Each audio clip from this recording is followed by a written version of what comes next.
Ouais. C'est bon. 3-2-1, 0. C'est bon. C'est bon? Très bien, 3-2-1, 0. Vous pouvez peut-être passer derrière, parfait. Bonsoir Massadio. Bonsoir. Drôle de match quand même, spectaculaire, avec des buts, mais malheureusement ça n'a pas tourné en votre faveur. Qu'est-ce qui a manqué au Racing Club de Lens sur ce match, alors que vous êtes revenu à 2 partout pour remporter cette partie? Ouais, malheureusement, ça n'a pas tourné en notre faveur. Je pense que Montpellier a mieux démarré le match que nous. Ensuite, on est revenu petit à petit dans le match. On s'est créé des occasions. On revient à 2 buts partout. Et on a l'occasion de passer devant. On a manqué d'efficacité un peu. Et malheureusement, on prend un but évitable sur coup de pied arrêté, encore une fois, qui fait que Montpellier passe devant. Ensuite, après, c'était un peu plus difficile pour égaliser à 3 buts partout. Mais voilà, dans l'ensemble, je pense qu'on a des regrets parce qu'il y avait la place pour faire au moins un nul, voire plus. C'est vrai que sur le dernier but, le 3e but, effectivement, la défense, problème de marquage peut-être sur la board. Ouais, c'est ça. C'est sur un coup de pied arrêté. Il se retrouve seul pour mettre la tête. Donc voilà, c'est un but évitable qui nous coûte les 3 points aujourd'hui. Il y a quand même des points positifs et notamment cette force de réaction avec des joueurs en forme comme Kakuta notamment, comme Seko Fofana également, l'international malien, qui a fait une grosse passe. Qu'est-ce que vous pouvez dire de Seko Fofana par exemple, parce qu'il était blessé en début de saison et là il a fait un très gros match ce soir?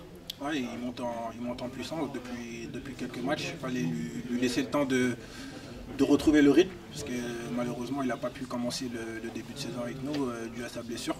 Et là, depuis quelques matchs, il retrouve les jambes, ses sensations, et c'est plutôt bien pour l'équipe parce qu'on a besoin de lui. Donc voilà, c'est une bonne nouvelle. Les matchs vont s'enchaîner avec une journée en semaine, Monaco si je dis pas de bêtises, encore un match le week-end prochain et un match à la veille de Noël. Comment gérer tout cet enchaînement de matchs alors que vous avez fait un bon début de saison, mais là quand même ça va être assez costaud là d'ici la trêve? Ouais, après ça va être comme ça pour toutes les équipes aussi, donc voilà, on va devoir suivre le rythme. Je pense qu'on a l'effectif pour pouvoir avancer durant ces matchs rapprochés. Après voilà, faudra miser tout sur la récupération dès aujourd'hui pour pouvoir être performant mercredi contre Monaco et ensuite samedi et les matchs à venir. Donc voilà, ça va être une question de gestion pour pouvoir enchaîner les matchs. Et dernière question un peu plus générale, on est quasiment à la fin de l'année 2020. Quel bilan tirez-vous notamment de ces premiers mois en Ligue 1 avec le Racing Club de Lens?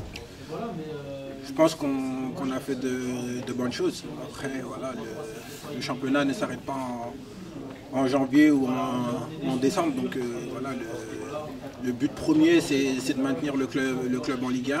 Après, on ne va pas s'empêcher de voir plus loin une fois le premier objectif atteint. Après, voilà, comme j'ai dit, il faudra continuer sur ce qu'on a montré depuis le début de saison. Et après, voilà, je ne vois pas pourquoi on n'ira pas un petit peu plus loin, j'espère. Et avec le Mali, dernière question, qualification pour la CAN, qu'est-ce qu'on peut souhaiter pour 2021 en route justement vers la CAN à venir? Déjà, on s'est qualifié durant le dernier rassemblement, les matchs qu'on a effectués. Donc c'est une bonne nouvelle pour le Mali. On va pouvoir préparer la CAN qui va suivre sereinement et profiter des matchs qui nous restent pour peaufiner les derniers réglages avant que la compétition officielle elle arrive. Donc voilà, je pense que le fait de s'être qualifié rapidement nous laisse le temps de pouvoir préparer l'avenir sereinement. Avec une grosse génération quand même côté malien. Ouais, de jeunes joueurs très talentueux. Après, voilà, mais la CAN c'est un peu plus que ça. Il faut aussi de l'expérience, etc. Donc voilà, je pense que la fédération et le sélectionneur savent ce qu'ils font. Donc nous, on leur fait confiance et voilà. Ça marche. Merci beaucoup Massadio. Merci à vous.